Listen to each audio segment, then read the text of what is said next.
Bien, bah, écoutez, merci d'être présent ce matin, malgré le froid, malgré la glace, malgré les températures négatives. Je crois que là, vous êtes sur la bonne voie de l'entrepreneur qui doit prendre des risques. Merci d'être là dans tous les cas. Bienvenue. 7e petit déjeuner de la création depuis que nous avons relancé l'année dernière. Merci à tous nos partenaires. Merci à qui nous accompagnent tout au long de l'année, sans qui rien ne pourrait être fait, sans qui eh bien, ces petits déjeuners ne pourraient pas exister, ne pourraient pas être portés. Nous avons fait l'année dernière, je n'ai pas le chiffre exact, mais à peu près 400 participants au petit déjeuner de la création, rien que sur 2023. Ça signifie qu'à un moment donné, il y a deux facteurs. Le premier, on va un peu, bonjour, bienvenue, on va s'auto-congratuler en se disant, ben voilà, ça fonctionne, c'est bien, c'est une formule qui plaît. La deuxième chose qu'on va également signaler, c'est que le nombre de créateurs d'entreprises a connu un pic exceptionnel en 2022, 1 200 000 en France, 6 400 dans le Puy-de-Dôme. Et a priori, les chiffres déjà de fin 2023 sont les mêmes.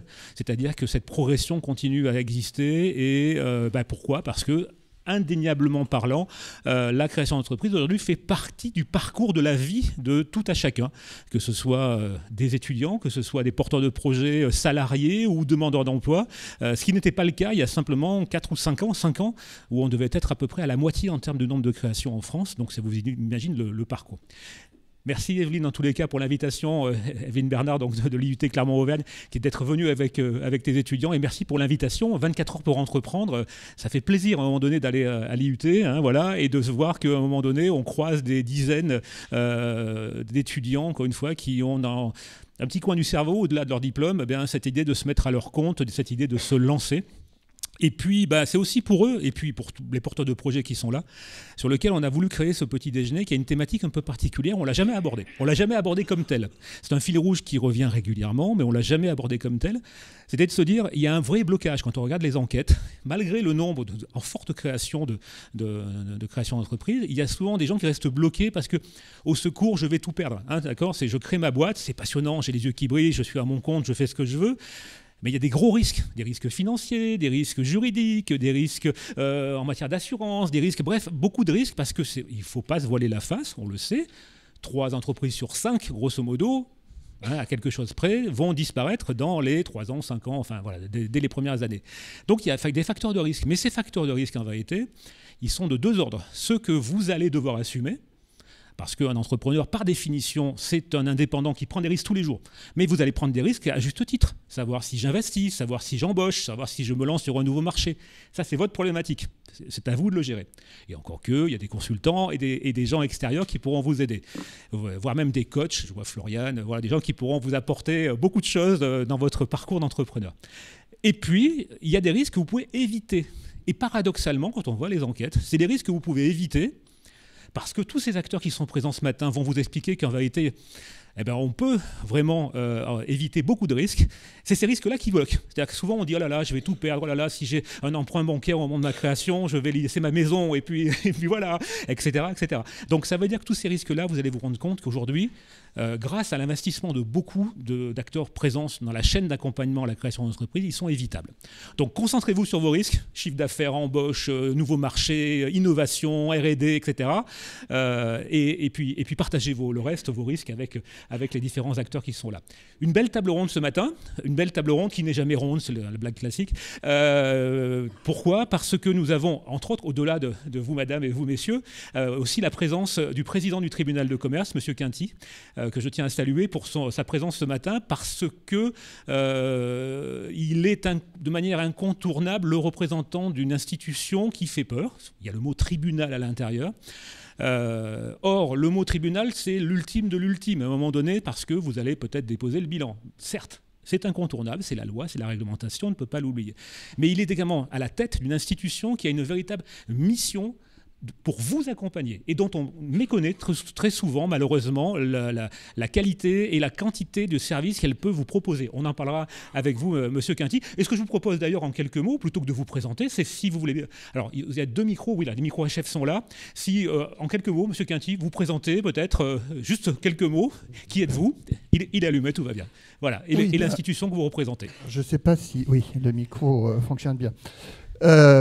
Oui, d'abord, merci de m'accueillir ce matin. Moi, je suis effectivement très favorable à cette rencontre parce que, comme vous venez de le dire, effectivement, Le tribunal est souvent perçu pour être un petit peu, malheureusement, le fossoyeur de l'entreprise, hein, là où on vit ces derniers instants au niveau de la liquidation judiciaire. Et c'est toute cette image que j'aimerais transformer aujourd'hui auprès de vous. Et je le disais à M. Péché, j'aurais aimé venir en basket ce matin pour bien vous prouver effectivement que l'image du tribunal doit être transformée et vous donner le message. Alors, au-delà de ça, nous ne sommes pas là pour vous donner des conseils, hein, puisque c'est même interdit pour nous. Mais on a effectivement des outils, ce qu'on en parlera peut-être ce matin, pour éviter justement la catastrophe en amont lorsque vous sentez qu'il y a des difficultés qui vont apparaître dans l'entreprise. Le tribunal, et moi en l'occurrence, puisque je suis chargé de la prévention au niveau du tribunal, et c'est une mission qui m'est propre et personnelle, parce qu'elle est entourée d'une grande confidentialité. Aucune personne autre que moi et ma collaboratrice ne connaît la venue des gens qui viennent en entretien de prévention avec moi.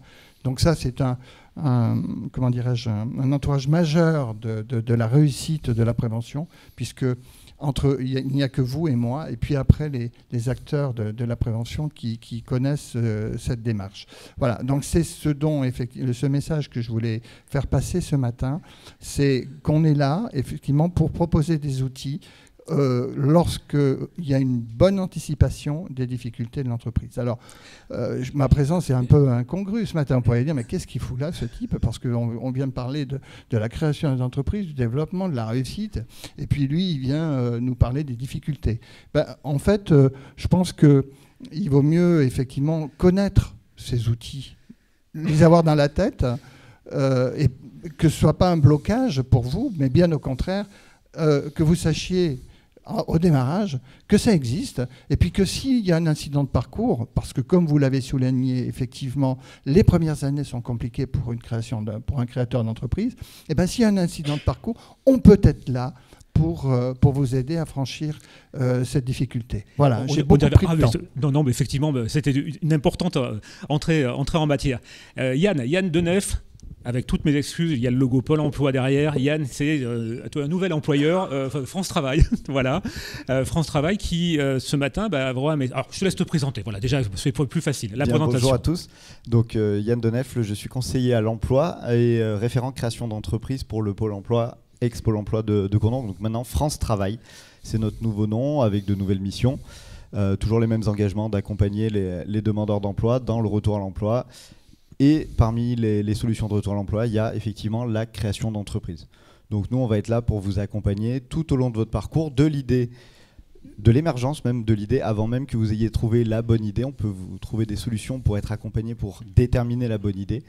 On peut vous accompagner tout au long du projet et du parcours de création. Et on a des outils qu'on présentera tout à l'heure pour sécuriser justement ce projet de création d'entreprise, pour vous permettre de créer en prenant des risques, mais en prenant des risques mesurés avec des filets de sécurité tout de même. Merci. Romain Ciseaux, acteur important sur Clermont-Ferrand et en France, hein, le Crédit Agricole, le groupe. Quelques mots là aussi, l'homme et l'entreprise. Alors bonjour, moi je m'appelle Romain Ciseaux, je suis chargé de création reprise au Crédit Agricole. Je m'occupe aussi des startups dans les incubateurs. J'accompagne 200 conseillers professionnels sur 5 départements qu'occupe le Crédit Agricole Centre-France, sur notamment la création reprise. Et du coup, on les forme, on aide les porteurs de projets sur la co-construction, et on va le voir notamment sur la partie garantie, qui est un pavé important, qui a des impacts professionnels mais aussi personnels. Donc du coup, on va essayer de travailler comme ça, ensemble. Et puis ce qui est bien aussi, ensemble, en interne au Crédit Agricole, mais aussi avec les partenaires qui sont présents aujourd'hui ici, et d'autres qui ne sont pas là encore, mais qu'on citera peut-être lors de nos échanges, de telle façon à faire en sorte que votre projet soit mené à bien et dans la meilleure configuration possible. Voilà. Alors, dans les risques que vous allez prendre, une fois que vous êtes entrepreneur, il y a le fait d'être bien ou mal assuré. Et donc, Éléonore, là aussi, quelques mots sur ce que vous êtes et puis la société que vous représentez ce matin. Donc, je suis Léonore, je travaille à la MAF. Et donc, nous, le but, c'est d'accompagner tout ce qui est créateurs et ceux qui sont dans l'entreprise. Généralement, quand il y a une création, on fait un suivi régulier chaque année parce que les idées peuvent évoluer, parce que les choses peuvent évoluer. Au début, on commence à 1, ensuite on se développe. On commence une activité, on dit que c'est pas forcément là-dessus. On fait tout un suivi parce que le but, c'est que quand on prend des risques pour ouvrir une boîte, c'est que le risque, on arrive à l'assumer et de façon régulière. C'est pas au bout de 3 ans de faire partie de ces statistiques qui sont pas très très jolies. Donc, quand on se rencontre, généralement, on vous pose plein de questions. Au-delà de votre activité, on va vous poser des questions sur les biens de l'entreprise, votre activité, vous, qu'est-ce qui se passe si demain vous avez un accident de la route, comment on peut pérenniser la trésorerie, parce que si vous n'allez plus travailler, personne ne le fera pour vous. Enfin, on vous pose plein de questions parce que notre but, c'est anticiper le pépin et de pérenniser la trésorerie. Voilà. On en reparlera effectivement. Donc on a le même métier. Moi aussi je pose des questions, mais vous aussi vous posez plein de questions. On c'est est ça. Curieux. Curieux, voilà, vous voulez tout savoir. Et à côté, la personne qui, vous l'avez déjà souvent, même à chaque fois vu parmi le public. Une fois, je crois que Michel n'était pas là, dans le public des petits déjeuners de la création, parce que Michel s'occupe. J'allais dire, c'est plus que s'occupe. Il est réellement pour beaucoup de porteurs de projets qui ont créé leur entreprise et qui malheureusement se sentent un petit peu en difficulté parce qu'ils perdent pied dans leur entreprise pour de multiples raisons. Très souvent, c'est la première erreur que font beaucoup de créateurs d'entreprises, c'est mettre la tête dans le guidon, sous la table, et on ne veut pas en parler. Sachez qu'il y a des associations. Il y a l'association Second Souffle, dont représente Michel Péché qui est présent ce matin, ou 60 000 rebonds aujourd'hui. Voilà. Je vais en parler. On va en parler, voilà. Michel, alors justement, 3 mots sur l'homme et puis les associations que tu représentes. Oui, bonjour. Oui, moi j'ai fait beaucoup de création d'entreprises avec les gens de Pôle emploi pendant pas mal d'années, plus de 10 ans. Et puis, donc à un moment donné, on a eu l'opportunité on nous a demandé tout au moins de regarder si on ne pouvait pas regarder l'association Second Souffle. Et Second Souffle est une association nationale. Il y a 47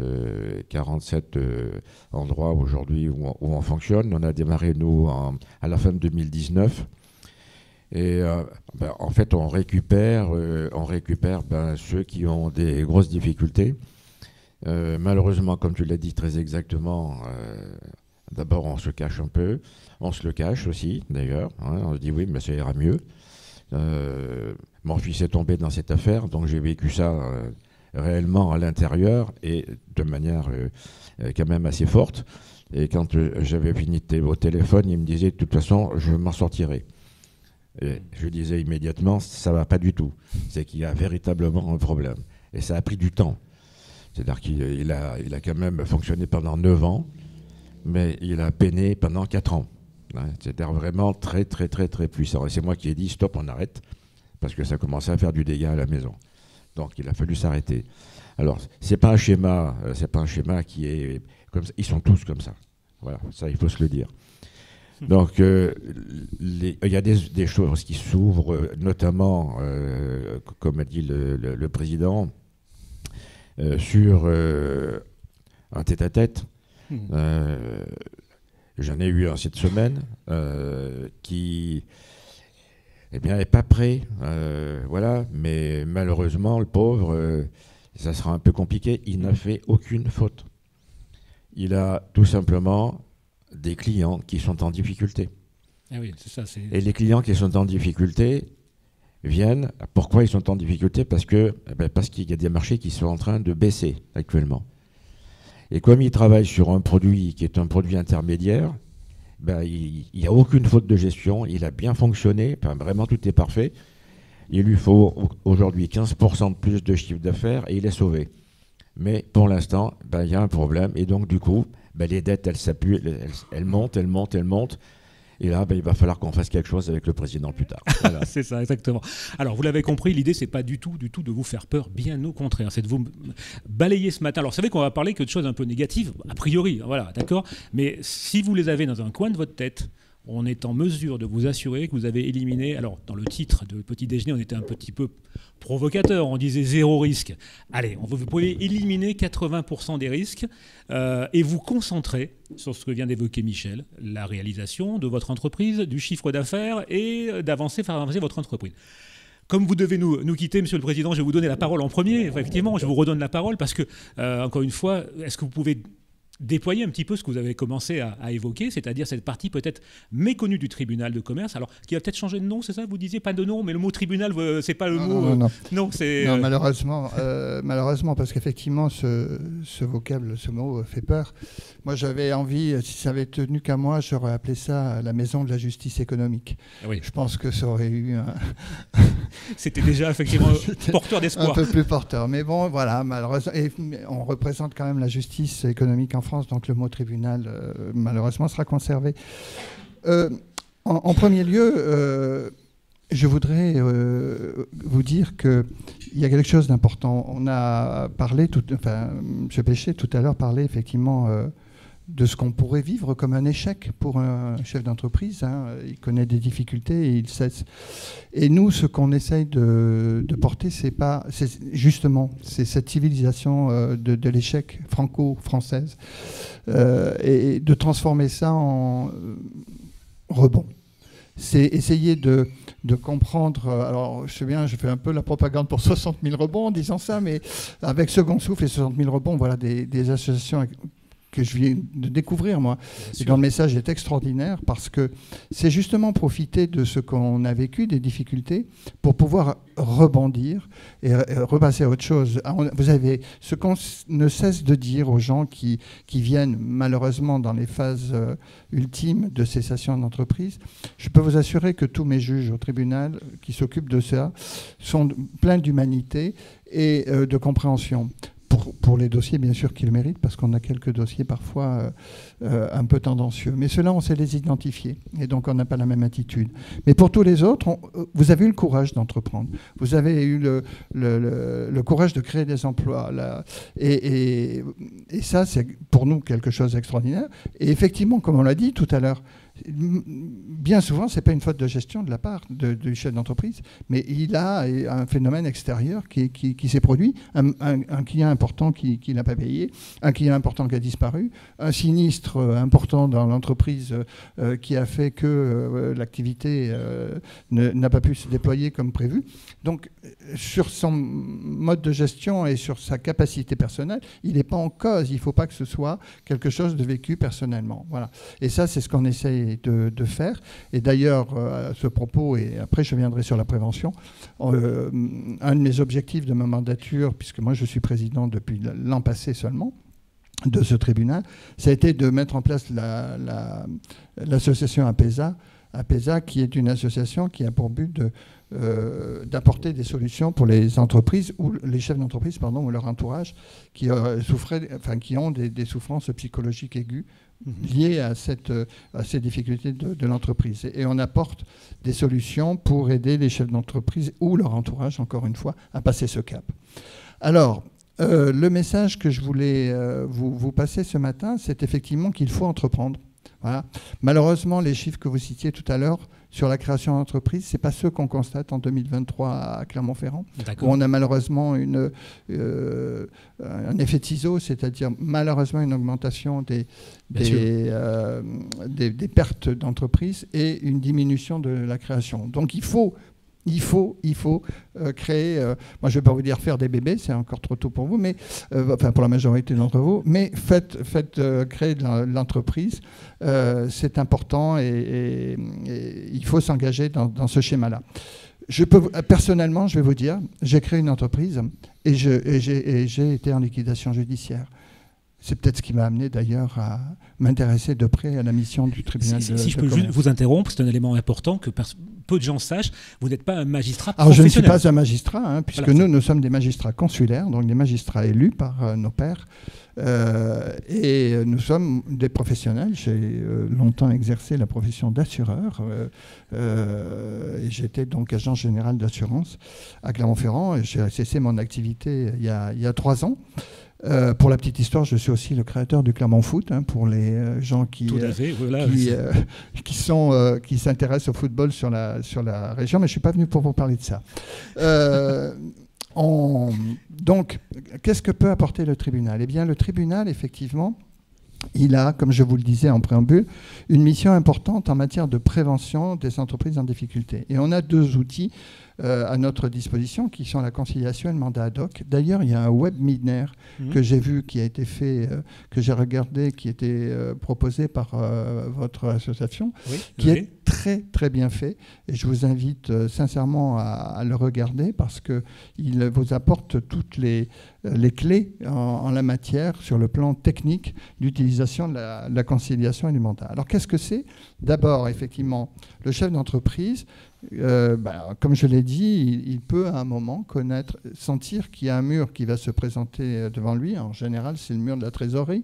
Et il se dit, je ne vais pas pouvoir passer le cap. Et la solution, c'est sûrement pas de mettre la tête vers la politique de l'autruche et de mettre la tête dans le sable. C'est au contraire, effectivement, non plus de dire, comme le disait M. Péché tout à l'heure, c'est bon, je vais m'en sortir, parce qu'effectivement, le chef d'entreprise, et ça on le comprend bien, lui il est là pour créer, il est là pour développer, il va toujours penser qu'il va s'en sortir. Mais malheureusement, dans cet état d'esprit, il peut aussi s'enfoncer et attendre trop tard, trop attendre tout du moins, pour effectivement aborder les solutions possibles pour passer ce cap. Eh bien, au tribunal, donc effectivement, vous pouvez solliciter un entretien. Le chef d'entreprise peut solliciter un entretien avec le président du tribunal de commerce et je reçois, et ça a été un axe fort encore une fois, de ma présidence. Je veux absolument développer la prévention et on a triplé le nombre d'entretiens de prévention en 2023. J'en tire une certaine fierté, j'en suis très content. Et sachez que toutes les personnes, les entreprises qui viennent en prévention vers nous, alors moi je ne suis pas le docteur miracle, mais 8 entreprises sur 10 sortent par le haut et réussissent à passer le cap des difficultés. Alors que malheureusement, quand elles attendent et qu'elles passent dans le champ des procédures collectives, c'est l'inverse, c'est 8 entreprises sur 10 qui ne s'en sortent pas. Donc vous voyez bien l'importance d'une bonne anticipation des difficultés et la nécessité de solliciter cet entretien avec moi au tribunal pour que je présente les outils de conciliation et du mandat ad hoc qui sont un des outils qui permettent. Alors, il y a ça, puis il y a aussi toutes les entretiens et les conventions qu'on peut avoir avec les organismes, parce que, bon, en général, qu'est-ce qui se passe ? On n'a pas payé l'URSSAF, on n'a pas payé la TVA. Donc, tout ça, on essaye de recadrer, de faire un groupe de créanciers et de proposer des solutions aux chefs d'entreprise d'étalement de la dette, et ce, encore une fois, de manière totalement confidentielle. Donc, ça veut dire que l'environnement, il ne connaît pas ces difficultés. Seuls les acteurs, seuls ceux qui sont concernés par ces mesures de prévention sont informés de cet accord. Donc c'est extrêmement important parce que le chef d'entreprise est effectivement dans ces moments-là très sensible au qu'en dira-t-on, à l'environnement. Son environnement, c'est ça. Bien sûr, et quelle image ça va donner auprès des clients et tout. Et donc là, c'est confidentiel. Et voilà, ça permet à beaucoup d'entreprises de se sortir d'un mauvais cap. Donc ce que vous évoquez là, c'est qu'un entrepreneur... Alors on a démarré ça par le bout de la chaîne, parce que monsieur Quinty doit nous quitter. Je m'en excuse, hein, je dois satisfaire à des obligations au tribunal judiciaire. C'est ça, exactement, combien importante. Mais vous l'aurez noté déjà, c'est important, c'est que s'il y a des difficultés, vous avez un interlocuteur qui va vous permettre, au milieu d'un certain nombre de créanciers, alors plus peut-être orientés sur l'État, sur l'URSSAF... Oui, mais ça peut même être... parce qu'on parle toujours de difficultés de trésorerie, mais ça peut être aussi des conflits entre associés. J'ai des cas où voilà, on a 2 associés, ils s'entendent plus, et c'est un blocage, et on peut plus travailler. Donc là, ils peuvent venir me voir pour que je nomme un mandataire, effectivement, pour débloquer cette situation de conflit et permettre, effectivement, de trouver des solutions. Vous savez, en matière de conciliation-médiation, il y a toujours, j'avais un intervenant l'autre jour, il disait, c'est toujours 1 contre 1. C'est le cas du 2, c'est 1 contre 1. Donc il faut en nommer un troisième pour sortir de là et faire en sorte que les deux ne s'opposent plus, mais on arrive à faire passer un message par le 3. Là, je reconnais le tacticien du Clermont Foot, tacticien, j'allais dire, la tactique mise sur le terrain pour arriver à sortir du 1 contre 1, effectivement. Il vaut mieux jouer en triangle à 3, effectivement. Président, est-ce que ça veut dire qu'à un moment donné, avec l'accroissement du nombre de créateurs, ce message, il est devenu fondamental parce que vous l'évoquez, il y a un accroissement au bout de la chaîne du nombre également de dépôts de bilan ou d'entrepreneurs en difficulté. On a doublé le nombre de le nombre de créations d'entreprises en France. Est-ce que vous êtes en capacité, avec vos équipes ou vous-même, d'accueillir cette nouvelle vague que vous évoquiez en 2023, de cet accroissement du nombre d'entrepreneurs? Est-ce que pour vous, c'est supportable, entre guillemets? Est-ce qu'il faut encourager tout le monde à être créateur d'entreprise ou il faut mettre un petit frein, finalement, à certains, leur dire attention? Aucun frein. Il faut. Bon, par contre, je pense que tout le monde sera d'accord ici, et dans la salle, bien évidemment aussi, c'est qu'on ne part pas dans l'inconnu. On s'assure effectivement d'avoir un projet qui soit viable. On s'entoure de conseils éclairés, notamment sur la partie comptable, pour moi, qui est un élément extrêmement important. C'est-à-dire qu'on vérifie effectivement si l'idée qu'on a, elle est viable ou pas, quoi, en fait. Et économiquement, est-ce qu'elle est susceptible d'être développée ou pas? Mais à partir de là, à partir du moment où on a la foi, à partir du moment où on a les assurances, les financements, et qu'on a un projet qui tient la route, on fonce, on y va.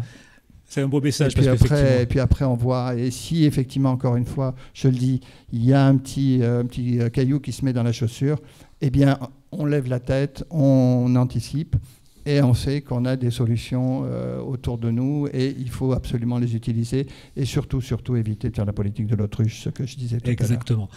Juste peut-être une dernière question pour pouvoir vous libérer. Vous disiez, on prend contact avec vous. Est-ce que c'est via le biais d'un tiers? Vous évoquiez l'expert comptable, ou est-ce qu'on peut directement prendre un annuaire Je vais vous citer le cas. Alors, ça peut être toutes les formules, mais je vais vous citer le cas. J'étais samedi faire des courses dans Clermont et je discutais. On a eu un article sur la montagne, sur la prévention, voilà. Et qui a eu un certain écho. Et je faisais mes courses à Clermont. Je suis allé dans un commerce que je ne connaissais pas pour acheter. Et le commerçant me demande mon nom. Il fallait que je parle. Et je donne mon nom. Il me dit, mais vous êtes président du tribunal de commerce? Je dis oui. Ah, parce que vous savez, nous, on est un petit peu comme ça. Donc j'ai sorti mon portable. Je lui ai dit, bon, on se voit quand? Et on a pris rendez-vous. Et on s'est vu 2 jours après. Oui, c'est un bon exemple, effectivement. Moi, je suis disponible. D'accord. Je veux absolument la réussite des entreprises. Je veux aider les entreprises à passer des caps difficiles. La mission, c'est celle-là. On n'est pas là pour condamner les entreprises, ni surtout les chefs d'entreprise. On est là pour les aider. On est là pour, au maximum, les accompagner quand ils connaissent des difficultés. Voilà. Merci beaucoup. Merci de ce témoignage parce que vous l'aurez compris. Si vraiment je sors d'ici et que j'ai transformé votre image du tribunal de commerce, j'en serai ravi. Merci. Merci à vous et nous vous libérons. Alors, on va reprendre un petit peu dans l'ordre quelque part, effectivement, puisqu'on va s'intéresser de l'acte de votre création. Il y a un frein qui ressort dans toutes les enquêtes, c'est comment je vais vivre. Qu'est-ce qui va se passer? Je suis salarié, je suis en poste, ou je suis demandeur d'emploi, voilà, et je suis inscrit à France Travail. Au revoir, bonne journée. Je suis inscrit à France Travail, mais comment je vis les premiers mois de mon activité parce que je ne vais plus avoir de salaire? Premier élément. Et deuxième élément, comment ça va se passer si mon entreprise, alors décidément on en parle beaucoup, si mon entreprise vient à s'arrêter, je n'ai plus de potentialité d'avoir un chômage, puisque vous savez qu'un chef d'entreprise ne cotise pas effectivement pour son chômage, voilà. Donc on dit je n'aurai plus de droits si mon entreprise s'arrête. Et là, petit miracle, on rencontre Yann ou tes collègues, voilà, et France Travail, et on se rend compte que tout ça est faux. Vous pouvez continuer. Enfin, Yann, la meilleure solution, je te tends le micro et je te laisse en parler. Comment se passe quand on est porteur de projet, jeune créateur et qu'on a de droit au chômage? Alors déjà, première chose, c'est quand on a un projet de création, il faut en parler à son conseiller France Travail, oui, pour lui dire j'ai un projet, j'ai une idée ou j'ai envie de créer, je n'ai pas d'idée, parce que ça peut être ça aussi. Et nous, on a tout un parcours, on a des outils, on a des ateliers, on a des prestations, on a des accompagnements, on a des formations pour vous aider à créer votre entreprise. Déjà, première chose. Pour justement sécuriser ce parcours et créer dans de bonnes conditions, en ayant anticipé la trésorerie, le financement du projet, en ayant anticipé tous les risques. Voilà. Plus vous avez travaillé le projet en amont, plus il y a de chances que l'entreprise fonctionne bien et qu'elle soit pérenne. On voit vraiment la différence entre les entreprises qui ont été créées sans être accompagnées et celles qui ont été créées en ayant été accompagnées. Voilà, le taux de survie de celles qui ont été accompagnées est bien nettement supérieur à celles qui ne l'ont pas été. Et au niveau de France Travail, on a des outils en interne, mais aussi on a toute une gamme de prestations et d'accompagnement faits par nos partenaires de la création, que ce soit les chambres consulaires, BGE, tous les partenaires, avec lesquels on travaille au quotidien. Voilà, donc déjà, première chose, on va vous accompagner à ce titre-là et on va vous accompagner tout au long de votre parcours. On va être votre garde d'aiguillage. On va vous dire qui il faut aller voir, à quel moment et quelles sont les prestations, les accompagnements et les solutions de financement dont vous pouvez bénéficier aussi. Première chose. Ensuite, pour les personnes qui sont indemnisées au titre de l'allocation chômage, vous avez deux possibilités quand vous créez une entreprise qui permet de sécuriser aussi le lancement et la trésorerie de l'entreprise, soit une aide sous forme de capital qui correspond soit à 45%, soit à 60% des droits qui vous restent en fonction de la date de fin de votre contrat de travail. D'accord. Versé en 2 fois, soit la possibilité d'avoir un complément d'allocation en fonction des revenus générés par votre activité, ce qui peut permettre d'avoir toujours le temps que vous êtes indemnisé, un minimum de revenus, donc vos allocations chômage, pour lancer l'entreprise. D'accord. Donc ça permet bien sûr de sécuriser le lancement de l'activité. En plus, si jamais vous avez pris par exemple le capital et que vous n'avez pas été au bout du projet, au bout de votre projet et au bout de ce qu'on appelle chez nous le délai de déchéance. Le délai de déchéance, c'est une sorte de date de péremption des allocations chômage qui est de 3 ans plus la durée des droits. Donc quelqu'un qui a 548 jours d'allocation, donc c'est-à-dire 18 mois d'allocation, on rajoute à ça 3 ans. S'il a pris le capital, il cesse son activité dans ce délai des 4 ans et demi, 3 ans plus les 1 an et demi. On va reprendre les 40% ou les 55% qu'on ne lui a pas versés. Et donc ça permet d'avoir un filet de sécurité. Donc ça veut dire que j'ai un capital qui est constitué par mes allocations, enfin entre guillemets, je sais que j'ai droit à un volume d'allocations, jusqu'à 65% peut-être pris en capital, c'est-à-dire que vous pouvez injecter, alors c'est un autre sujet ça. 60, ah oui, c'est pas 65, moi, ça va. Non, 60. Ça se négocie pas, c'est pas. C'est fixé, fixé par l'État. C'est ça.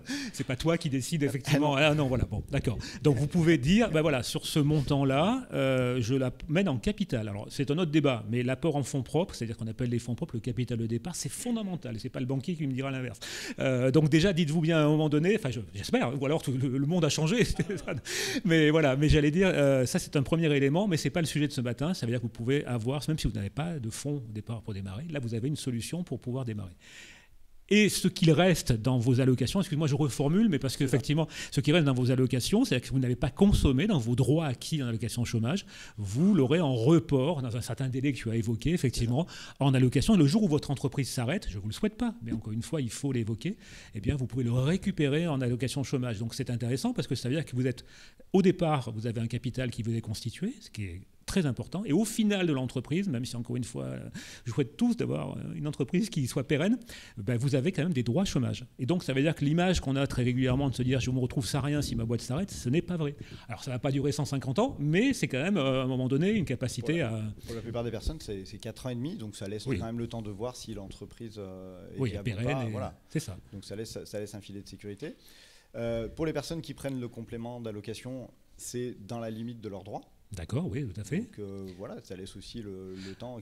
Donc là, je prends mon chiffre d'affaires chaque mois, c'est ça ? Comment ça fonctionne ? Ça dépend du statut juridique et du régime fiscal, puisque du coup, la rémunération des personnes n'est pas déterminée de la même façon suivant le régime juridique et le régime fiscal qu'ils auront choisi. Et nous, notre rôle aussi, ça va être de conseiller le porteur de projet, et donc le jeune créateur, quelle est la meilleure solution pour lui entre le capital, le complément, en fonction de ses besoins, de la nature de son projet, de ce qui lui reste en durée d'allocation. On va pouvoir le conseiller là-dessus.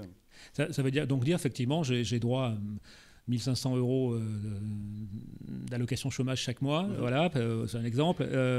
Alors encore une fois, comme tu l'as évoqué, en fonction du statut, c'est pas exactement ça, mais grosso modo, si j'ai 1000 € de revenus sur mon entreprise, malgré tout, j'ai encore les 500 € versés par Pôle emploi. Je suis allé très vite. C'est pas tout à fait ça. Ça serait trop simple. Ah non, en fait, on a des règles de calcul. C'est qu'on simplement on déduit des allocations 70% des revenus procurés par l'activité. D'accord, ok. Voilà, donc effectivement, tout simplement. Donc d'où peut-être le statut de micro-entreprise qui n'est peut-être pas le meilleur, parce que dans ces cas-là, tout le chiffre d'affaires est pris en compte. Alors, on prend le chiffre d'affaires après un abattement forfaitaire en fonction de la nature de l'activité. D'accord. Voilà. C'est vraiment du cas par cas. Du cas par cas. Voilà, on a des règles générales et après on voit quelle est la meilleure solution en fonction des besoins de la personne, parce que certaines personnes peuvent vivre avec 1000 € de revenus par mois, d'autres à qui il faut des revenus plus importants. Voilà, donc c'est vraiment du cas par cas. On a des règles, elles sont claires, c'est qu'on déduit des allocations, 70% des revenus procurés par l'activité s'ils choisissent le complément. Le capital, c'est 45% ou 60% du reliquat des droits. Et on voit en fonction du projet, de ce que va pouvoir dégager l'entreprise. Bien sûr.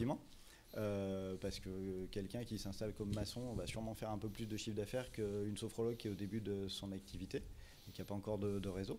Donc on voit en fonction de la nature de l'activité, du besoin des personnes, c'est vraiment du cas par cas. Et donc, mais ça permet quand même de sécuriser le lancement du projet. Et si on prend le maintien des allocations, c'est sur la durée initiale. C'est-à-dire que si on a droit à 24 mois de chômage, on peut rester pendant 24 mois à percevoir les allocations ou pas. Point d'interrogation. Alors, ça peut même durer plus longtemps, puisque quelqu'un qui a des revenus à qui on ne verse pas l'intégralité de ses allocations dans le mois en faisant le complément, les jours qui ne sont pas versés dans le mois ne sont pas perdus, ça repousse d'autant de jours la date de fin de droit. C'est pour ça que nous, on ne dit pas on va vous indemniser pendant 2 ans ou pendant 1 an et demi. On vous ouvre un nombre de jours d'allocation. On vous dit vous aurez 548 jours d'allocation et chaque mois, vous consommez des jours d'allocation en fonction de ce qui vous est versé. D'accord. Par exemple, quelqu'un qui, dans le mois, n'a pas eu de revenus, n'a pas été en arrêt maladie, il aura ses 30 ou 31 jours, ou 29 pour ou 28 pour le mois de février, jours d'allocation. Un débit sextile, c'est ça. Ouais, c'est ça. Et du coup, par contre, quand il y a des événements, une reprise d'emploi, une création d'entreprise, un arrêt maladie, les jours qu'on n'a pas versés dans le mois, ils ne sont pas perdus, ça reporte. Voilà. Effectivement. Donc on peut indemniser quelqu'un qui a 548 jours sur 2 ans, 3 ans, enfin... Ouais, donc là, ce qui vient d'être dit là, et qui est souvent, je pense, encore méconnu, c'est que oui, vous pouvez continuer. Alors, je parle aux étudiants, là, les droits chômage, c'est pas évident que vous ayez acquis des droits chômage. Peut-être que si, par de l'apprentissage, contrat d'apprentissage, vous avez effectivement, tu m'arrêtes si je dis des bêtises, on apprenti. Contrat d'apprentissage, contrat de pro, ça ouvre des allocations chômage du moment qu'ils ont suffisamment cotisé, tout à fait. Exactement, ou parce que vous avez un travail en parallèle, une activité, donc vous avez peut-être accumulé un certain nombre de jours de droits de chômage, et vous pouvez soit les transformer en capital pour une partie, soit les garder en allocation, effectivement, pendant une période qui peut être très longue. Pour les jeunes, on a même mieux, on a un contrat d'engagement jeune.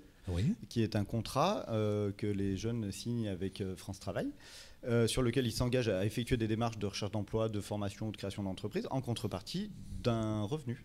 D'accord. Ah oui, effectivement. Eh oui. Revenu, la fourchette. Alors c'est un dispositif qui est entre 400 et 600 euros. D'accord, mais qui permet d'avoir ça permet d'avoir...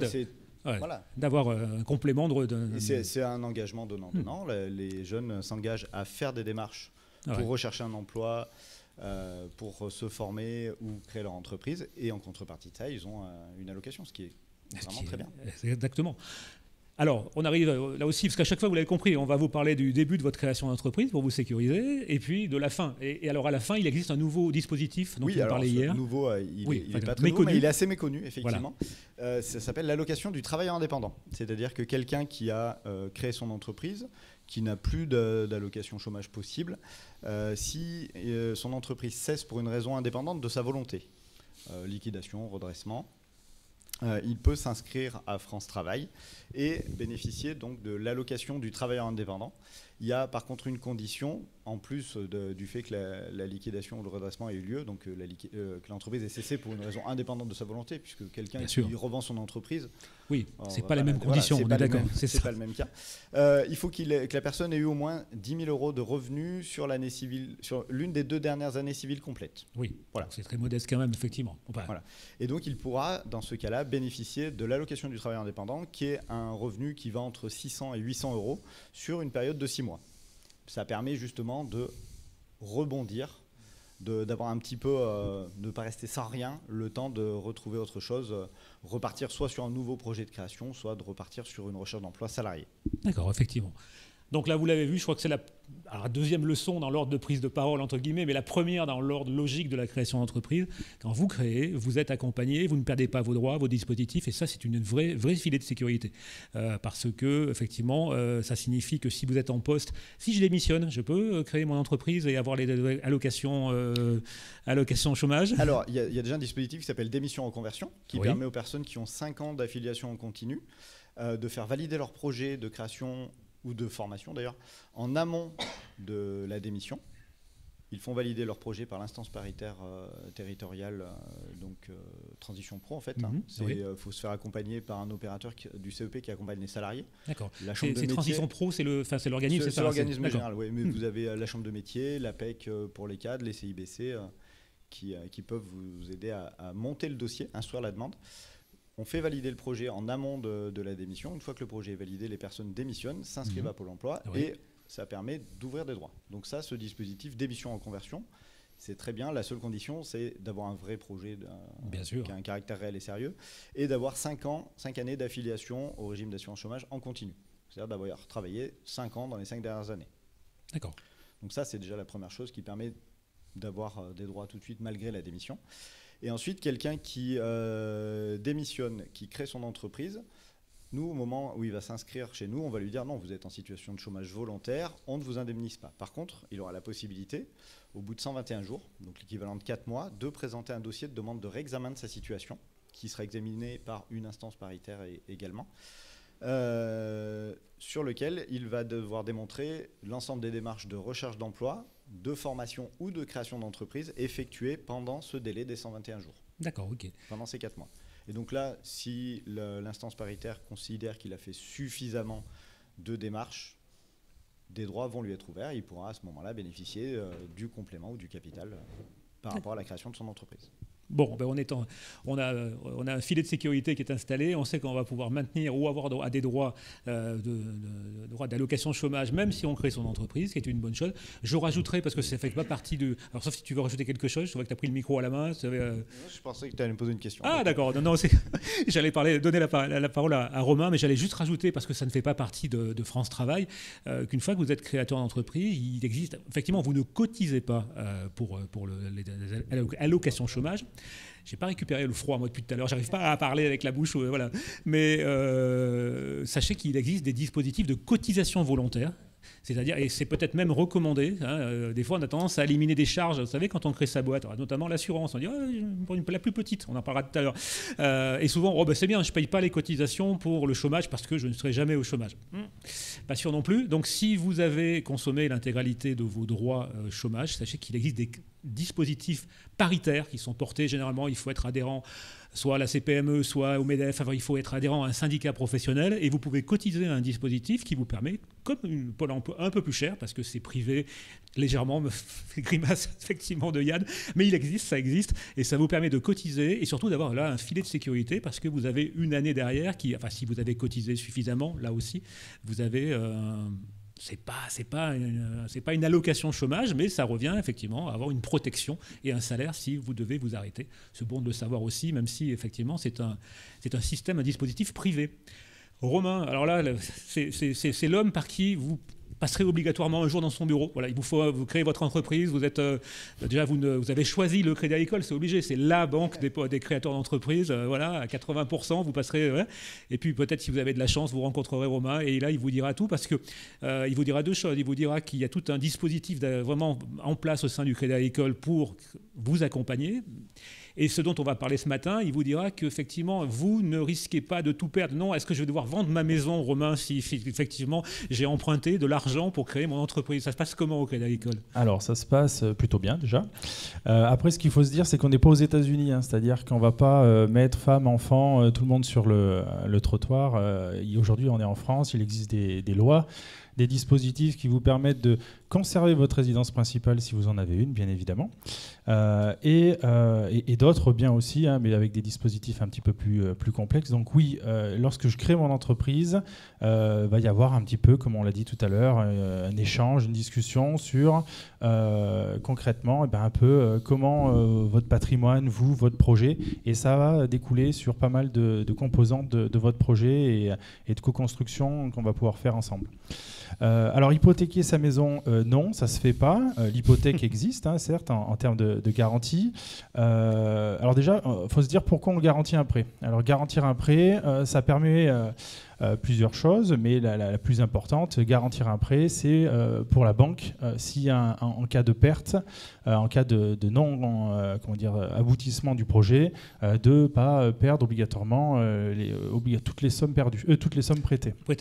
Alors, ce qu'il faut se dire, c'est que pour qu'on continue à être des établissements qui prêtent de l'argent, qui soutiennent un peu l'économie, il faut à un moment garantir aussi les fonds. Il faut se dire que sur un projet total, vous allez apporter un apport, donc ça, ok, hein, qui correspond en moyenne à une vingtaine de %, et les 80 autres restants, c'est ce que vous allez solliciter à la banque. Donc aujourd'hui, on est un acteur majoritaire dans l'emprunt, et du coup, on se doit de se garantir pour justement donner la chance aussi aux autres porteurs de projets de pouvoir réaliser leurs projets par la suite.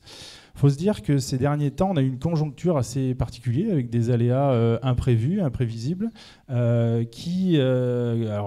gilets jaunes, Covid, la guerre en Ukraine, l'inflation, toutes ces choses, qui font qu'aujourd'hui... Et 2024 ne fait que commencer. Donc et 2024 ne fait que commencer, mais selon certains signes, ça commence à se calmer un petit peu, donc oui. à voir. Mais ce qu'il faut se dire, c'est qu'aujourd'hui, une garantie, c'est pas un rapport avec la qualité du projet, ni même la qualité du porteur. C'est surtout des aléas qu'on ne peut pas prévoir. Et donc, du coup, on se doit de garantir les prêts. Tout à l'heure, je parlais d'une thématique, un terme assez important, c'est la co-construction. Après échange long au début, entre guillemets, pas long, mais disons quelques heures, on va essayer de construire. Donc certes le projet, mais aussi ce pavé de la garantie qui est importante. Si elle est mal faite, il peut y avoir un impact sur la vie personnelle. Aujourd'hui, co-construire cette partie-là, certains passent très rapidement dessus, mais il y a quand même pas mal d'impact et on a besoin de savoir des choses sur vous, puisque du coup, si je prends une garantie, alors on va le voir, je vais vous dire les 3 cas qu'on rencontre régulièrement, mais une caution personnelle à 100%, si je fais un prêt à 100 000, ça veut dire que je me dois, moi, personnellement, de payer 100 000 € de ma poche, alors à condition de les avoir, à condition d'avoir les ressources nécessaires après. Donc voilà, là, il y a un impact personnel qu'on peut peut-être limiter, on verra par la suite en passant par d'autres dispositifs comme certaines plateformes. Aujourd'hui, celle qu'on va rencontrer le plus, ça va être les plateformes d'accompagnement, notamment en termes de garantie. On va voir France Active, BPI, il y en a d'autres qui existent.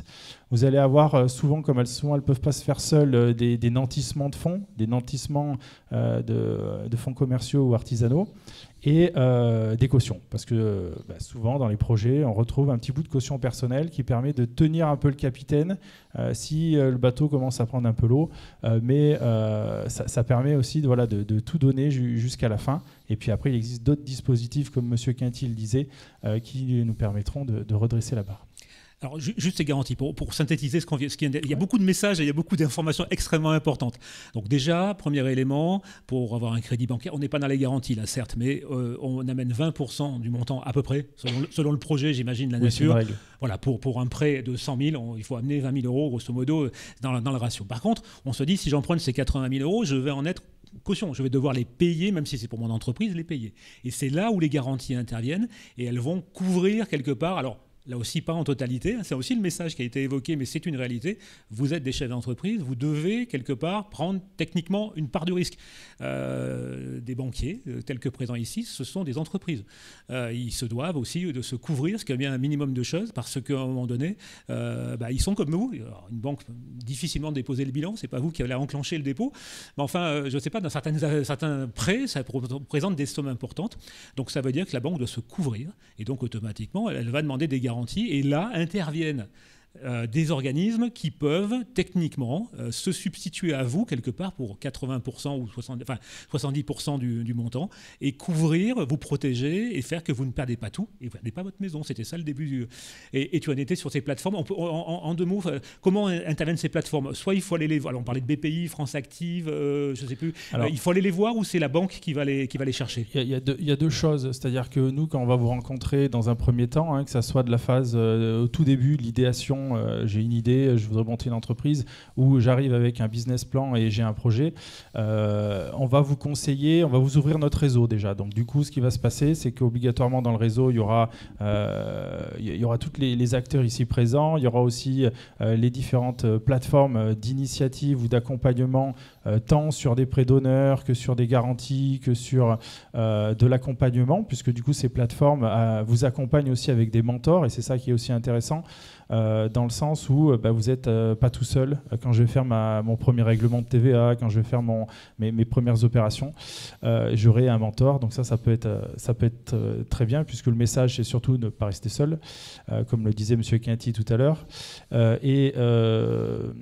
Donc ces différentes plateformes, soit vous les avez rencontrées en amont et vous avez déjà les contacts, mais souvent le cas, c'est que nous, on ouvre notre réseau et vous faites un peu votre marché. Alors on vous dit les essentiels et puis après, c'est au fur et à mesure de vos besoins.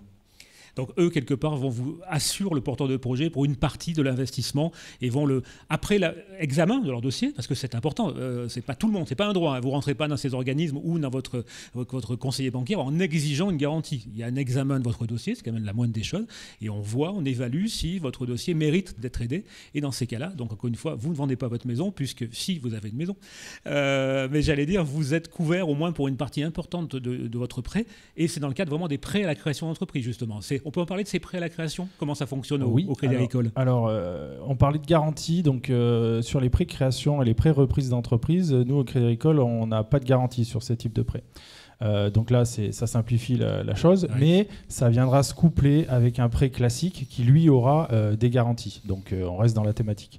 Les prêts création et les prêts reprises, je crée mon entreprise, je vais avoir le droit à un prêt à taux zéro, sans garantie, sans frais de dossier, sans IRA. Indemnité de remboursement anticipé, IRA.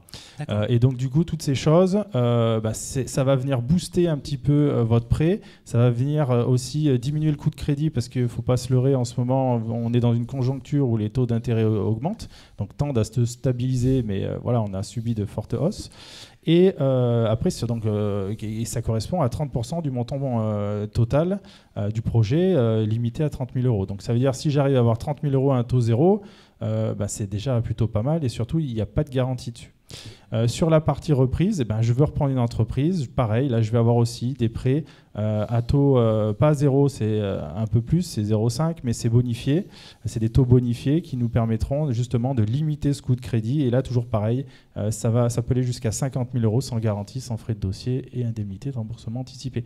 Je tiens à préciser, toujours couplé avec un prêt classique, parce que comme on est limité à 50 000 euros et il y a d'autres réserves qui sont la moitié du financement, ça veut dire que si j'emprunte, 200 000 euros, j'aurai le droit qu'à 50 000 euros de prêt reprise, et le reste sera en prêt classique avec des garanties usuelles classiques énoncées auparavant. Vous aurez quand même noté que malgré les garanties, un prêt, ça se rembourse. Donc ça veut dire qu'il va falloir construire avec votre expert comptable un compte de résultat prévisionnel dans lequel vous faites la démonstration que s'il y a 1 000 euros remboursés tous les mois de prêt, vous êtes capable de le faire en chiffre d'affaires. Je dis ça parce que l'un va pas sans l'autre. Là aussi, on ne vient pas réclamer un prêt en disant « Bonjour, cherchez mon prêt ». Il faut que l'ensemble soit cohérent et que l'ensemble des acteurs de la chaîne puissent se dire « Ok, je mise sur vous, vous avez un très beau projet, vous êtes un très beau projet, je mise sur vous ». Peut-être qu'on reviendra, Romain, mais je vois l'heure qui tourne, il y a tellement de choses. Alors, Éléonore, je vais vous dire, vous êtes là pour 2 raisons. La première, parce que la MAF est un partenaire actif des petits déjeuners de la création, mais deuxièmement, alors là, c'est à titre personnel, je suis un petit côté sérieux entrepreneur, j'ai créé beaucoup d'entreprises, et sur l'une d'entre elles, nous avons vécu le lendemain de la création de l'entreprise, le lendemain, c'est une entreprise événementielle, un accident sur un premier événement. On avait créé la boîte pour cet événement-là. Et puis là, ce jour-là, on se rend compte que on a minimisé, parce qu'on le fait souvent quand on crée son entreprise, on prend ses charges, on se dit « J'ai trouvé l'assureur le moins cher, c'est un assureur en ligne, il me couvre, j'ai ma RC, c'est bon, je démarre. » Et puis, on a un premier accident. C'est ballot, un accident dans une entreprise. Ça arrive partout. Et puis, on est mal assuré, on a mal évalué le danger, le risque. Et puis, on peut y laisser l'entreprise rapidement, accident du travail. travail, accident de voiture, j'en sais rien, établissement qui brûle. J'ai un ami dont son entreprise a brûlé. Son assureur lui a littéralement remis sur les rails son entreprise. Voilà. Est-ce que le fameux questionnement, qu'est-ce qui se passe chez l'assureur ? Alors généralement, quand on nous sollicite, on vient pour l'attestation, la responsabilité civile, on veut tout de suite travailler, on veut montrer les attestations à ceux qui nous font le propriétaire, etc. Et on se focalise sur les obligations. Sauf qu'en fait, c'est pas du tout ça. Enfin, c'est pas du tout ça. Je m'explique. On va dire qu'une entreprise, elle a 3 fondements qui sont très, très, très importants. Et très importants. Donc le premier, c'est qu'on va lister les trois piliers. Donc le premier, c'est le pilier des biens de l'entreprise. Le deuxième, c'est l'aspect réglementaire. Et le troisième, c'est l'homme qui fait tourner la boîte. Donc au début, pour éviter qu'il y ait des trous dans la raquette et surtout dans le but de responsabiliser le chef d'entreprise, c'est vous qui prenez la décision. À un moment donné, si ce n'est pas garanti, c'est parce que c'est vous qui l'avez choisi et c'est vous qui auriez dû l'anticiper. On liste les biens de l'entreprise. Donc déjà, il y a le dépôt, ok. Donc si ça brûle, qu'est-ce qu'il y a à l'intérieur ? Est-ce que ma trésorerie peut racheter ce qu'il y a à l'intérieur ? D'où l'utilité de mettre des chiffres devant nos besoins. Est-ce que j'ai la trésorerie ? Est-ce que je peux racheter, etc. Ma voiture. Souvent, on nous dit, oh, vous savez, moi, je m'installe, là, je l'ai acheté 3 000 € mon petit camion, en attendant d'investir plus gros, pas de souci, je veux l'assurer au minimum. Ok, pas de problème, c'est vous qui décidez. Par contre, demain, plaque de verglas, ce matin. Tonneau, bam, j'ai les 3 000 € pour le repayer ? Qu'est-ce qui se passe ? Vous avez les finances ? Oui ? Non ? Voilà. C'est le chef d'entreprise qui décide. Mais le tout, c'est de se dire, je pars du principe que c'est quand on n'a pas forcément les moyens qu'il faut bien s'assurer. Après, il y a l'aspect réglementaire. Ben là, par contre, on va regarder ensemble votre projet. Pourquoi je m'assure ? Si j'assure un électricien alors qu'il est chauffagiste, au premier sinistre, ça ne va pas fonctionner. Du coup, qu'est-ce qui se passe ? Paf, il devra payer sur ses deniers parce que l'activité n'est pas en concordance avec la tâche réalisée. Donc, on vérifie l'aspect réglementaire, le chiffre d'affaires, qui travaille, puisque c'est important, comment il travaille, est-ce que c'est lui qui fait ou est-ce qu'il fait faire aux autres et il fait juste la facture ? On analyse un petit peu, est-ce qu'il a les compétences, la formation, et là-dessus, souvent, on inclut la partie juridique, parce que c'est quelque chose qui est très important, parce qu'aujourd'hui, un chef d'entreprise, il est prenable de partout, il est prenable par un fournisseur, par un client, par son propriétaire, par des fois l'État. Donc, il faut qu'il ait une protection juridique. Et après, on a la partie sociale. La partie sociale, c'est demain, mon chef d'entreprise, toujours avec ce camion, il fait son tonneau. Mais en plus de ça, il ne peut pas retourner travailler. Pas de chantier, pas de travail, pas de trésorerie. Donc, qu'est-ce qu'il fait ? Est-ce que, du coup, il va se dire, je vais donner un chantier à mes collègues pour qu'ils puissent finir, mais du coup, ça va me coûter de l'argent ? Comment je vais payer mon loyer pour mon dépôt ? Et en fait, tout ça, ça s'assure. On a les solutions. La seule chose, c'est qu'on amène le chef d'entreprise à se questionner. Et surtout, on évite le fait que le jour où il y a un événement, ils nous disent « vous ne me l'avez pas dit ». Parce que ça, c'est souvent facile. Mais souvent, c'est juste une question de priorité. C'est qu'est-ce qui est important pour moi. Voilà. Ça, c'est important parce que, notamment l'assurance du chef d'entreprise, encore une fois, l'assurance... Partez bien du principe à un moment donné que vous êtes le seul et unique responsable de tout ce qui va se passer dans votre entreprise. Ça, ce risque-là, on ne peut pas l'éliminer. Si, parce que vous avez des coachs, vous avez des experts comptables, vous avez des avocats, etc., qui vont pouvoir être là pour vous aider. OK, pour vous éclairer. Mais à un moment donné, vous êtes le seul et unique décisionnaire. Ça veut dire quoi ? Ça veut dire qu'à un moment donné, si vous ne prenez pas les bonnes décisions, c'est vous qui allez malheureusement porter dans votre sac à dos en permanence le risque de devoir tout arrêter. Et l'assurance homme-clé, je ne sais pas comment ça s'appelle, c'est ça, voilà.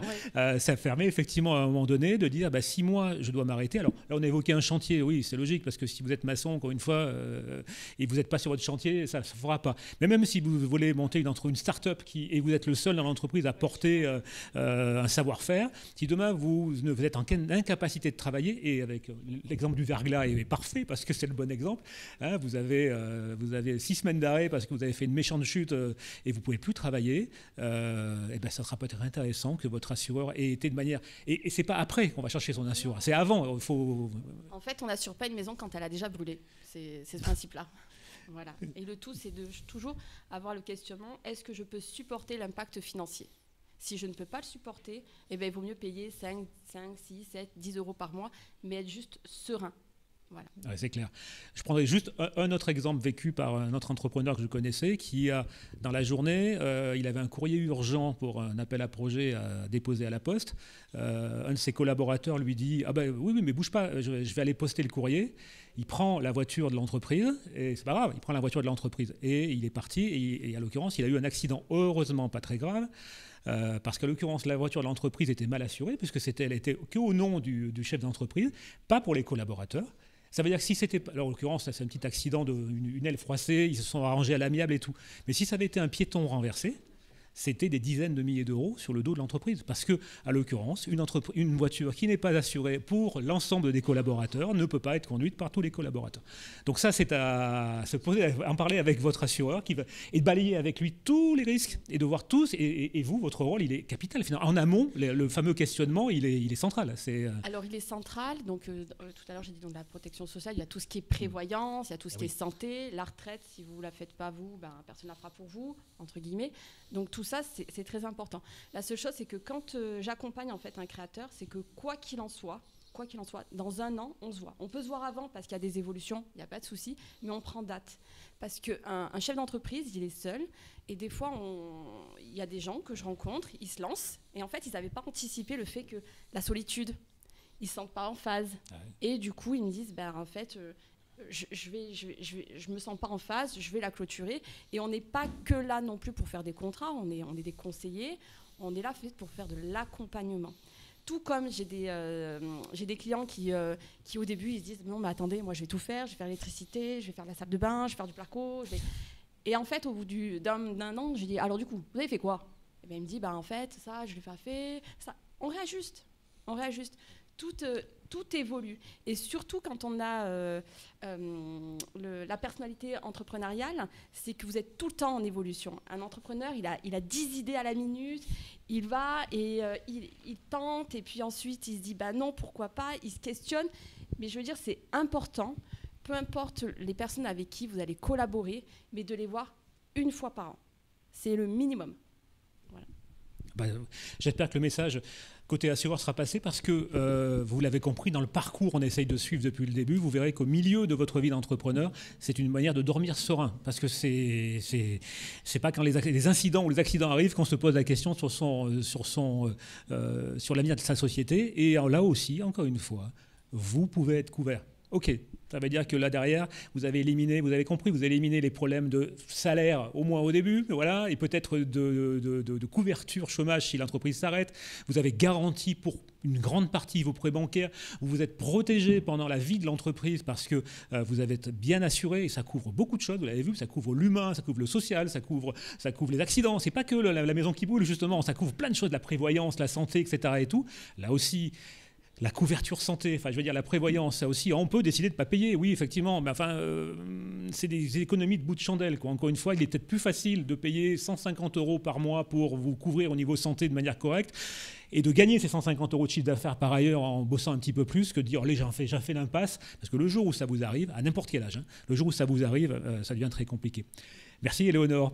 Et ben voilà, on arrive sur Michel. Michel qui sera justement... On est pile dans le timing, je reviens pas. Oui, ça fonctionne. Tout fonctionne sur les petits déjeuners. Tu pensais qu'on n'y arriverait pas, mais on y arrive. Si. Bon, pourquoi? Parce que Michel j'allais dire, tout comme M. Quinty, président Quinty aurait pu être aussi le dernier à prendre la parole dans cet ordre-là. Michel est l'homme qui représente un organisme, Second Souffle, qui a une expertise incroyable. Parce qu'ils accompagnent depuis des dizaines d'années Second Souffle. Combien de temps que ça existe? La création d'entreprise, en fait, dans notre association des retraités, il y en a 2 qui sont là. Oui, ça fait plus de 20 ans. Plus de 20 ans. Voilà. Leur mission, c'est d'accompagner des entrepreneurs qui sont en difficulté, qui ne sont pas encore dans le bureau du président du tribunal de commerce, mais qui sont dans une conscientisation d'un problème. Et donc... la valeur de Michel, c'est qu'il a accompagné, tu me disais 80, combien? Moi, j'ai mis mes doigts dans 370 projets. Ah oui, quand même, d'accord. J'étais loin avec 80. 360 projets, 370 Par projets. contre, en ce qui concerne Second Souffle, on en est à 80 actuellement. D'accord, voilà. Par rapport à... C'est ça. Bon. Donc, vous l'aurez compris, une valeur d'expérience et de vécu énorme. Ça veut dire que tu as vécu tous les entrepreneurs qui rencontraient des difficultés. Et alors, j'aimerais rebondir, parce que c'est quelque part le président Quinty qui nous a tendu la perche tout à l'heure. Il a dit s'associer, par exemple. Ah là là, j'avais un cas où, avec son associé, on ne se parle plus. Alors, le mieux, c'est de donner des exemples. Des exemples, parce que sinon, on n'en sort pas. D'abord, juste pour reprendre ce qui a été dit tout à l'heure, juste au niveau des assurances, j'ai rencontré deux jeunes femmes qui ont monté une boîte de com. Alors une boîte de com, on fait aussi de l'imprimerie, on fait tout un tas de choses à l'intérieur. Tout ce truc-là, ça brûle. Du papier, des machines, voilà. Donc, on discute dans le bureau, puis j'ai dit, moi, je veux voir. Donc, je vais voir. Bon, je suis à la base un industriel, donc je regarde tout ça, je regarde partout. Je dis, dites donc, les néons là-haut, il y a de l'eau dans le plafond, quoi, des choses comme ça. Et si ça brûle? Non, mais si ça brûle, il y a des voisins. Ah, d'accord. Oui. Ça, c'est bon, c'est excellent, ça. Voilà. Et en fait, elles ont acheté pas cher, tout contentes. Et je leur dis, vous savez, si quelqu'un vient vous voir, vous allez fermer, tout simplement, quoi. Donc ça fait partie de ces sujets, parce que le monsieur qui vendait, il vendait pas cher, qu'il y avait du matériel. Aujourd'hui, il faut du chiffre d'affaires. Elle travaille très bien, mais c'est pas assez. Et là, je veux revoir parce que je ne sais pas trop comment on va gérer le sujet. Voilà. Oui, tout à fait. J'en ai un autre comme ça. Vous savez qu'il y a eu de la grêle il y a 2 ans. Hein. Oui. Il y a toujours des toitures dans l'Allier qui ne sont toujours pas refaites, d'ailleurs. Oui, mais celles qui ne sont pas refaites, c'est celles qui, justement, n'ont pas été couvertes. Oui. C'est le cas de le dire. Et là, j'en ai un autre de ce côté-là. C'est qu'en fait, il a un petit garage. La grêle a fait tomber le plafond, tout est tombé, les voitures dessous grêlées, enfin, etc. Et une douzaine de voitures à l'extérieur. Et normalement, on est couvert. On est couvert si on paye ses quittances. Oui. Et oui, voilà. Et là, donc, problème. Donc ton message, c'est de dire que dans un moment donné de difficulté, il faut faire attention à ce qu'on paye et ce qu'on ne paye pas. Il y a des choses à vraiment garder. Effectivement, tout ce qui touche ces sujets-là. Mais l'expert comptable, il faut le payer. Parce que l'expert comptable, s'il n'est pas payé, il ne fera pas le bilan. Et à la fin de l'année, si on n'a pas de bilan, il y a un problème. Et quand ils viennent nous voir et puis qu'il n'y a pas de bilan, je peux vous dire que c'est pas rien. Alors ça se termine par... Alors ça fait rigoler mon ami qui est là, parce que nous, on les accompagne jusqu'au tribunal de commerce. On les amène par la main, si je puis dire. Eh bien, il n'y a pas de solution autre que de dire, donnez-nous tous les documents que vous avez, et puis on va remonter quelque chose. En expliquant au tribunal qu'elle n'a pas pu payer, tout ça. Alors ça marche. Ah oui. Par contre, c'est une dame qui arrive avec 40 kilos de papier dans une valise à roulettes, et puis une semaine pour trier tous les papiers, etc. Voilà. Alors c'est pas une fois, c'est plusieurs fois. C'est ça. Voilà. Ouais. Et j'en ai encore vu un à Thiers cette semaine. Il n'a pas d'aide si ce n'est justement c'est l'expert comptable. Oui. Et là, il va falloir vraiment que je l'amène à celui-là, parce que là, il n'y a pas de chiffre d'affaires. Voilà. Donc, autre chose, par exemple, le mécanicien, le plombier, etc., tout ça, ces gens, ils ont besoin d'échelle. Alors, l'échelle, je ne vais pas l'acheter maintenant parce que ça coûte un peu cher. Je dis non, vous ne pourrez peut-être pas acheter avec ce que vous allez dégager pour acheter le matériel que vous n'avez pas pris. Donc, quand on va chercher de l'argent à la banque, on voit un peu loin. Oui, c'est ça. Parce que c'est one shot. Il faut y aller au départ. Et pas 2 ans. Parce qu'après, on n'y reviendra pas tous les ans ou tous les 2 ans. Et là, par contre, Non. sinon, on n'est plus garanti. Si on revient un an après, là, par contre... Et là, c'est pas. Mais ça, il faut bien l'expliquer. Et c'est vrai que beaucoup de tout petits entrepreneurs sont. Ils regardent bien leurs sous, quoi. C'est bien, c'est normal. Moi, je le comprends. Seulement, il arrive un moment où c'est bloqué. Oui. J'ai eu aussi un cas où, pendant 6 mois, la banque dit mais vous n'avez pas de chiffre d'affaires. Eh bien oui, mais bien sûr, il y avait un business plan, mais le business plan il était bidon. Voilà. Donc qu'est-ce qu'il a fait? Il a payé son loyer, il a acheté sa voiture, enfin tout au moins le leasing, etc. Et au bout de 6 mois, il me dit mais c'est que j'ai presque plus d'argent. J'ai dit monsieur, il n'y a plus qu'une seule solution maintenant, c'est que vous allez avoir des dettes. Oui. Voilà. Alors, si tu veux bien, Michel, ça c'est tous les cas que tu rencontres. Voilà. Mais tu avais une autre question. J'avais une autre question, mais je reviens sur la difficulté de s'associer, parce que quand on a préparé ce petit déjeuner, vous allez, le président Quinty en a parlé, Michel m'en a parlé quand on a préparé ce petit déjeuner. S'associer, c'est peut-être la chose la plus dure au monde finalement. C'est trouver, alors je te laisse en parler plus facilement que moi, mais j'allais dire, c'est de savoir prendre quelqu'un à ses côtés. Tu pourrais témoigner sur tes associés, toi. Non, voilà, j'allais dire à un moment donné, chacun à un moment donné, vous avez la volonté de faire ça en groupe. Ok, très bien, 2, 3 associés, voilà, sont votre meilleur ami, votre voisin, votre copain d'enfance. C'est peut-être pas la bonne solution, c'est ça? Alors l'associé, il y a l'associé qui veut pas mettre grand-chose dedans, il y a celui qui veut avoir aussi, voilà, il veut mettre la main dedans, donc c'est du 50-50, on part à 2. Et au premier petit problème, on est planté. Oui. Voilà. Donc ce que vous avez appris aujourd'hui, c'est que vous pouvez aller voir le tribunal, ce que personne ne savait. Hein, non, tout à fait, c'est ça. Voilà, donc c'est quelque chose d'important qui est arrivé aujourd'hui. Alors après, bien sûr, on peut à plusieurs. Hein, j'ai un cas, par exemple, d'un restaurant où ils sont partis à 4. Donc chacun met 20 000 euros à l'intérieur. Et puis, il y en a un à qui on dit, tu as la gestion. Le gars de la gestion, il ne bosse pas. C'est-à-dire qu'il pique dans la caisse, il a des copains qui viennent, etc. Et à un moment, ça ne marche plus. Oui. Donc, il y a une dame qui me dit, je vais m'en aller. Je dis, oui, bien sûr, mais vous partez. Ah oui, mais je veux avoir mes 20 000 balles. J'ai dit, écoutez, ça maintenant, c'est un autre sujet, ça. Voilà. Donc, qu'est-ce qu'ils ont, la trésorerie? Elle me dit, non, il n'y a pas la trésorerie. Je dis, madame, vous avez perdu 20 000 balles. Oui. Voilà. Donc, il faut faire attention. Là, on en a d'autres. On en a d'autres. Parce que mais je garde mes yeux sur toi. C'est ça. Voilà, alors, on vous promet toujours qu'on finit à 10h pile.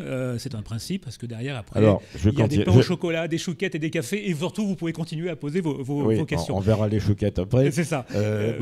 J'allais juste te dire sur les associés. Laisse-moi finir sur les associés. C'est ça. Parce que j'ai un autre cas. Qui... en fait, se dire, je partirai et on va faire ça en copain et on appelle ça, rappelle-moi comment ça s'appelle là, je te l'ai dit.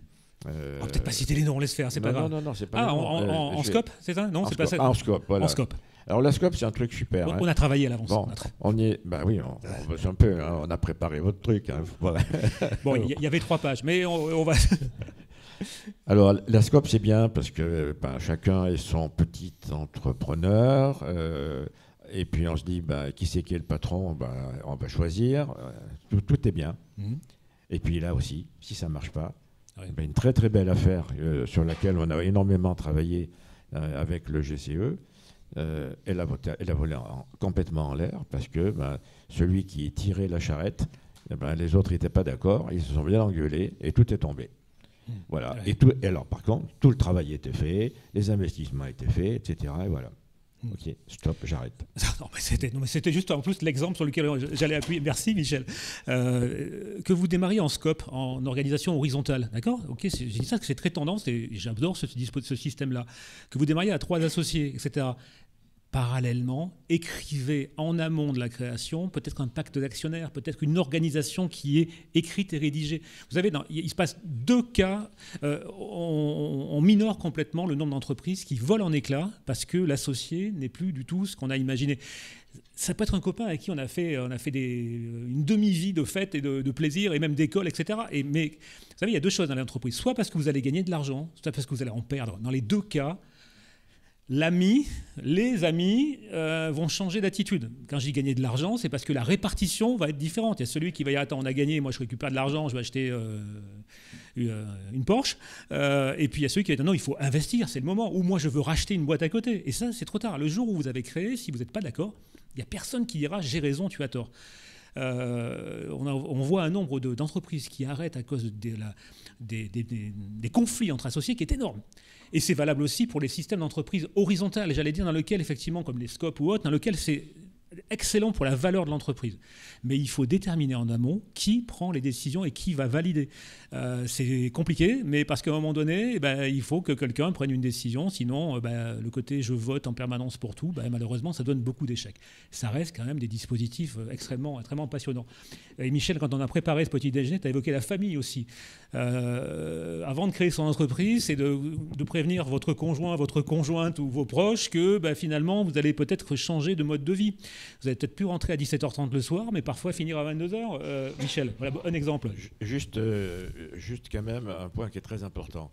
En fait, c'est dans une école d'ingénieurs, des jeunes étaient en train de préparer, nous présenter ce qu'ils avaient bien réussi. Une très belle affaire.